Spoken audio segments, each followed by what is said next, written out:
Gallery. I'm so excited. This exhibition is actually called Street Meat, and Constantin Le Fou is participating here tonight. He's the owner of Vegan Club, which, hello, representing. He has some artwork here, he has clothes, and we're gonna talk to some of the amazing artists tonight. And also, we're gonna talk to Bruce himself. So let's do it, let's check it out.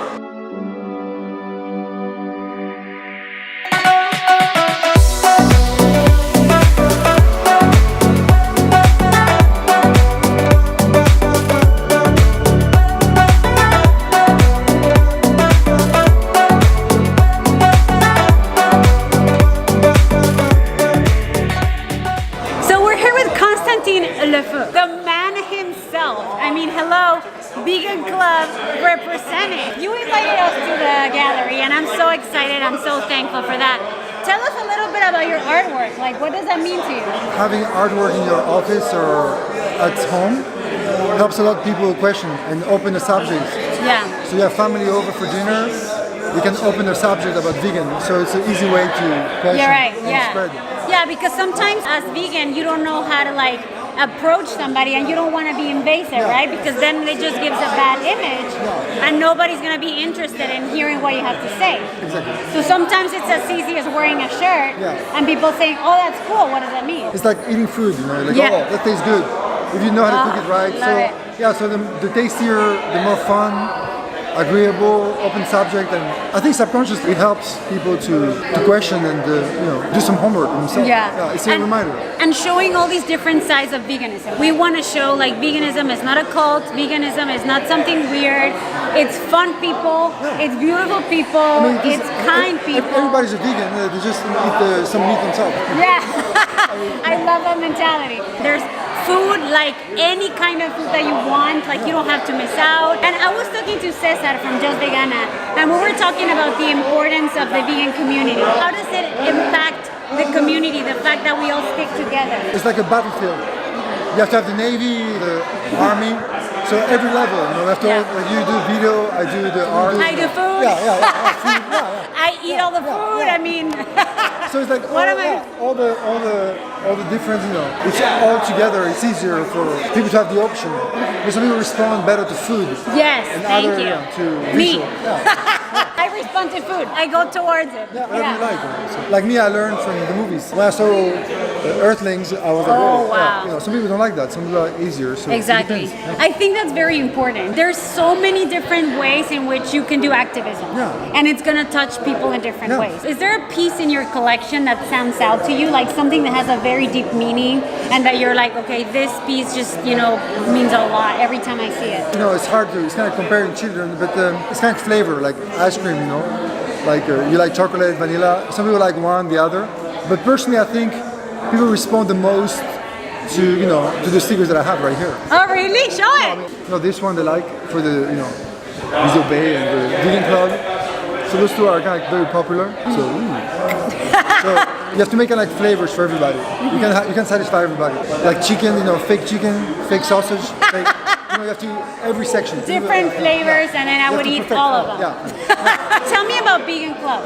I saw the movie Fight Club, and then I read an article about Brad Pitt being vegan, and I was like, oh, I said that'd be a good idea for I was like, Fight Club, vegan. I was like, oh, Vegan Club, and then I linked together with Brad Pitt's face. Yeah. But then I had another piece with it was a big piece with Brad Pitt. I had another piece with the river. Yeah. And I was like, wait a minute, he's vegan too. I thought, I should use him because he has more like the obey feeling. So I want to make it more like very mad. Brad Pitt was not vegan anymore. So I use more like a classic, like my vegan James Dean. I love it. Well, thank you so much, and thank you for inviting me. This is awesome. I love you so much. Thank you. Awesome. I know. By the way, so also veganclub.co. You can go to forums. You can put tips like about food or like top 10 movies. I don't know, recipes. Yeah. So it's a lot of information, and people can communicate. I'm trying to build this place where people can help each other. For information. And pictures. I love it. You can put your video, for example, or you can put the link and we'll definitely go there. We'll put it in there. I love it. Well, thank you so much. You're amazing. I love you so much. You're fun. You're everything. All right. Thank you. Thank you. Au revoir. Bye. Au revoir. So we're here with Cesar from Just Vegana.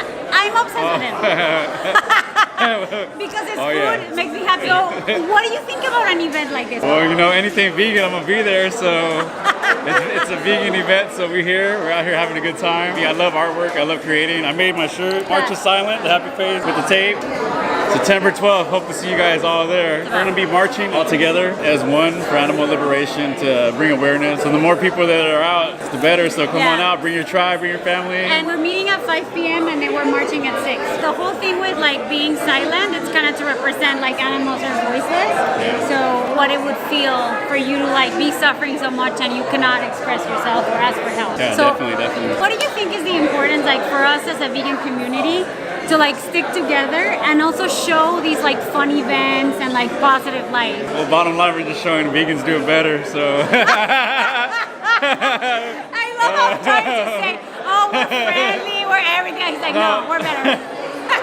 anything that's out there in the world, you can have a vegan. Whether it's food, event, material things, you can have a vegan. So. Right? You can be fun, you can have food, you can be a foodie like me. Oh yeah. Oh yeah? Oh yeah, oh yeah. God. Food is like literally my religion. Oh yeah. I don't think anyone understands. For me, it's like an experience like out of this world. I don't know if you saw the video of me and the vegan zombie, 10 spots in one day. Oh, really? I'm waiting for somebody to come out and challenge it, but 10 spots in one day in LA. And if I need to take it to another city, we'll do it in another city. He's the pro. I take the challenge. Oh.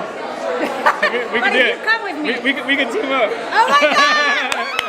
We're gonna do 11 spots in one day. 11 spots in one day. All ones everywhere. It's coming. Okay. Look at that shirt. Vegan Club representing. I love it. I love it. Oh my God. It's I love awesome. you. Peace, everybody.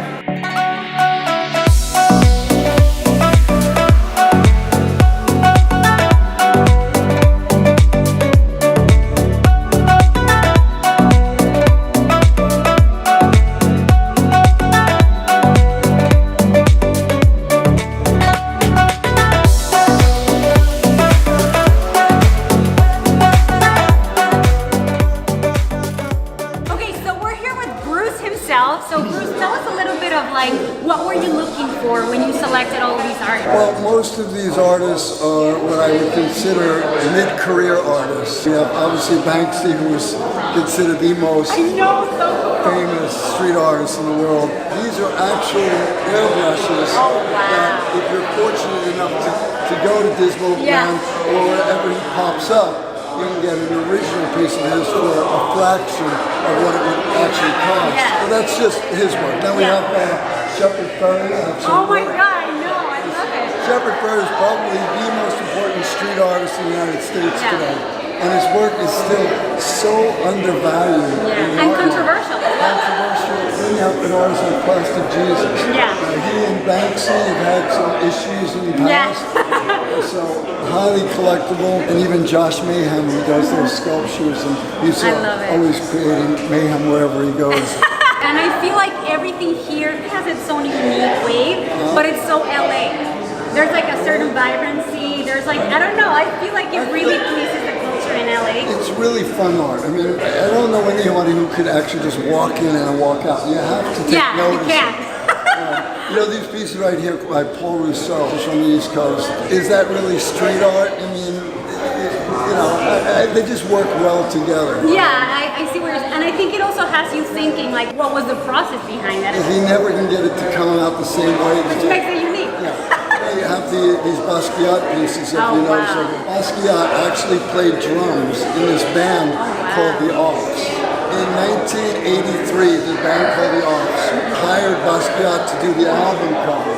And the deal was, said, I will do your album cover if you allow me to play drums in 2 of your songs.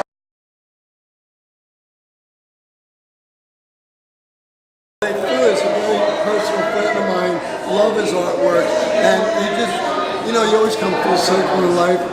Fortunately, we came together again, love his work, and I'm going to be taking it to several of the art fairs. Well, thank you so much, because we're going to continue checking it out and talking to some of the artists. So we're here with Kelon Fowler. Please tell us a little bit about your art. It's a lot of fun and it's a lot of sadness. Giving into your wants and needs and indulging in consumption. Oh my, I love it. I want to know about high rise. Originally, it was a part of a food drive show. Thinking about the show, I started thinking about capitalism and everything that goes into, you know, raising food and why don't people have enough food. And I grabbed a McDonald's cartridge, put the little tree houses in there, little shanty towns above the canopy. It's about rising above everything else, being on top of the trees where you don't have to worry about problems. So like escaping, kind of like finding your place where you're just gonna be happy and kind of like focus on your own thing rather than looking at the awful world. Because I feel like people say so much like, oh, the world is awful, everything's going bad. No, there's beautiful things. There's puppies. There are always puppies. There's always that beautiful side of things. So I kind of love that your piece is kind of like that reminder. There's always something that you can look forward to. And it's beyond what you can see right here. And you can always find like that peace.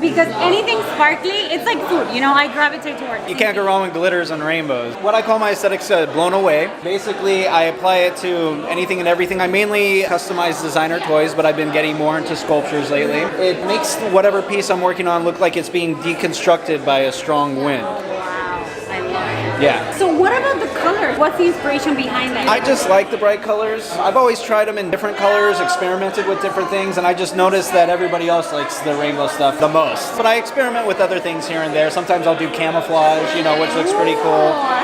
Sometimes I'll do different pastels, things like that. And they actually glow in the black light too, which is really cool. Way. Oh my god, that would be so cool to have like a black light and have it like show. Oh my god. It's UV reactive. I feel like with your piece, it's almost like a two-part experience because obviously you look at it, it's so beautiful, but then you look at the side of it and it's almost like a whole different experience. Just like the spacing on it and the depth of like, you know, the little pieces that are going back are just so beautiful. Actually create another form of art through this art because I catch the drips onto canvases. Oh my god! And actually in May I had a solo show here that had all of the canvases along with 3D pieces. Some of them were paired with the canvases to kind of tell the story of how the rest of them were made. It was literally on my mind to say I would love to see the piece like above it because I just love when, you know, the art piece kind of takes you to the process and it makes it so dynamic in a way. Yeah. I love it. Yeah. Well, thank you so much. You're amazing. Thank you so much.